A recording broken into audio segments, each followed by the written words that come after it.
o meu solo que eu faço hoje, ele demorou 10 anos pra ficar pronto. E eu não tô falando isso pra falar assim, ai, é um trabalho de artesão mesmo, tá? Que eu sou muito ourives da palavra. Não, é porque realmente, assim, eu acho que o stand-up, ele é uma confissão. E eu vou trabalhando no meu stand-up conforme a minha necessidade de me expor e conforme as coisas que eu preciso trabalhar na minha cabeça, na minha vida. Por exemplo, esse meu stand-up agora é um stand-up que eu trabalho a relação que eu tenho com a minha família. Maravilhoso. Ele termina com uma das piadas mais doídas que eu já fiz na vida, que eu termino meu stand-up fazendo... Já vou esquemar aqui a final do meu stand-up, tudo bem? Vocês depois vão ver, fingir que nunca viram.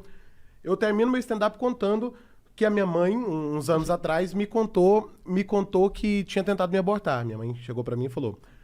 Quando eu descobri que estava grávida de você, eu tomei remédio para te abortar. E eu conto isso no final do meu stand-up. Tava o maior clima de alegria.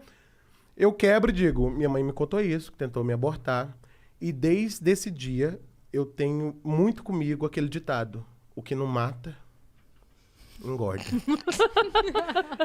Eu termino assim meu stand-up. Mó climão, toca cartola. Alegria era o que faltava em mim.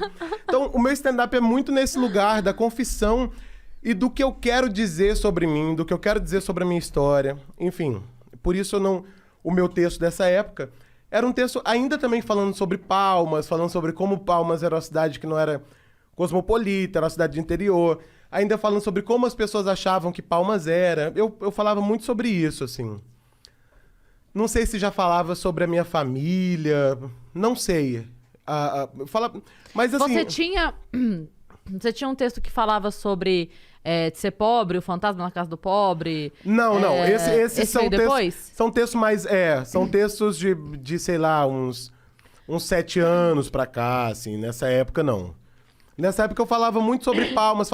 E eu falava muito sobre política lá.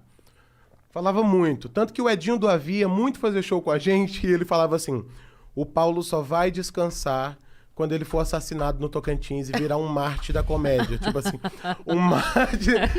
Porque eu fazia muita piada Tipo, uma vez tinha um político em Palmas que foi condenado por trabalho escravo. E ele tava na plateia uma vez. Aí eu fui e falei, vamos cantar junto um dia no karaokê, aqueles escravos de Jó jogavam caxanga. E aí, eu sempre quis ser essa pessoa sem limite na política de lá. Sempre quis ser saber o que eu podia fazer. Muito nessa vontade de me encontrar também. Uhum. Muito querendo saber quem sou eu, assim, que tipo de voz eu tenho. Eu sou uma voz... ousada, eu sou uma voz de ruptura, ou eu sou uma voz de... eu tava vindo pra cá e passou uma gostosa, sabe assim? Que tipo de voz eu sou? E o Tocantins me ajudou muito na construção disso.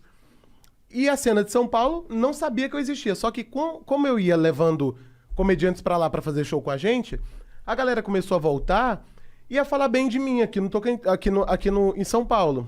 Nessa época eu conheci Cris, não foi, Cris? Sim. Você foi lá fazer comigo... conheci Morgado. Morgado me ajudou muito. Falou muito bem de mim aqui em São Paulo. Muito. Isso faz diferença pra caramba. Né? Muito. E aí as pessoas vinham falando... o Oswaldo Barros, a galera de Sorocaba toda. Enfim, uma galera ia fazer show comigo, voltava falando bem, assim. Fábio Lins, todo mundo. O Murilo Couto, que eu levei pra fazer o primeiro mico. E aí essa galera... que ia falando bem de mim, até a Fernanda do Comedians querer me marcar. E aí um dia eu recebo no meu e-mail... Isso foi pré-risadaria? Pré-risadaria. Um dia eu recebo no meu e-mail O Risadaria eu fiz com... sei lá, 17, 18... 2 anos depois. E aí um dia eu tô lá na minha casa, recebo um e-mail... Na minha casa não, na Lan House, né? Na minha casa. Ai. Abri meu bom Apple, até parece. Um dia eu fui lá na Lan House, que tinha aquele filme de dragão. Toda Lan House da favela tem um dragão, né? Um dragão. Fui na Lan House e vi lá um e-mail da Fernanda. Oi, sou a Fernanda do Comedians, queria te marcar aqui. Falei, nem pensar. Tem um síndrome do impostor, né? Eu falei... não vou fazer. E fiquei ignorando e-mails da Fernanda. Você tá brincando? Falei, não vou fazer. Não vou fazer. Ela conseguiu o telefone da minha casa, me ligou lá em casa, que eu não tinha celular na época.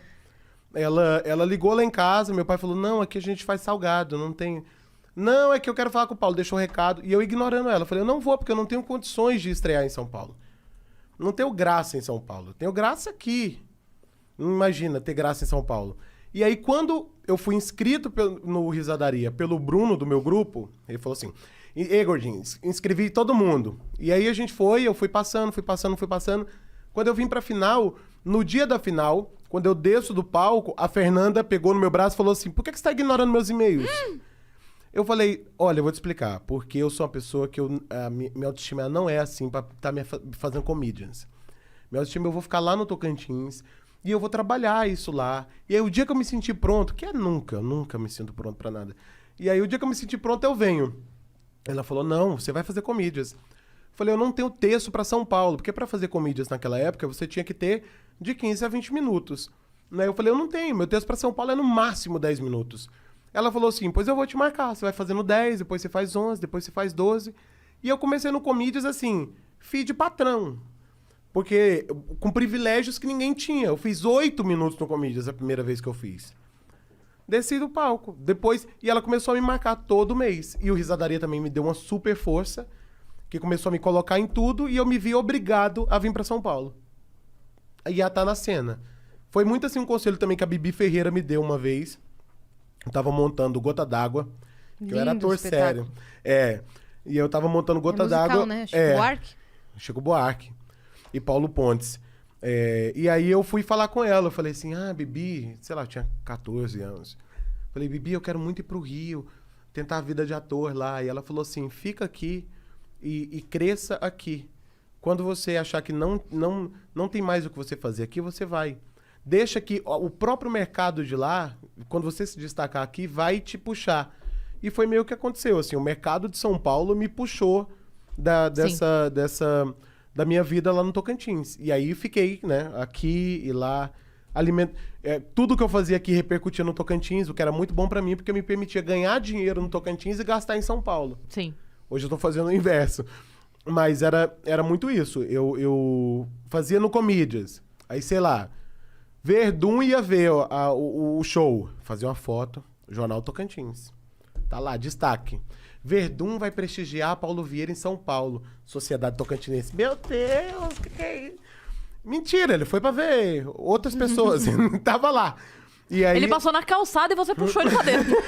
Ele tava indo numa pizza do lado. Exatamente. E aí eu fui, através da mídia, crescendo a minha imagem lá em Palmas. Paulo Vieira se apresenta com os maiores comediantes do Brasil. Paulo Vieira é um dos maiores comediantes, já é considerado um dos maiores comediantes do Brasil. Mentira, não era. Mas eu fui dizendo que era. E aí fui, as pessoas foram acreditando e eu fui indo. Foi carregando. Né? Porque... E aí por causa disso, aí era, por exemplo, uma empresa que me chamava para fazer um evento de 2 mil, 3 mil. Já me permitia comprar passagem de novo para voltar para São Paulo, fazer curso, vim estudar, tá na cena, e voltava para lá de novo, pobre, aí ganhava mal um dinheiro. E aí o Tocantins alimentou a minha carreira durante muito tempo, que foi o que me permitiu estar em São Paulo.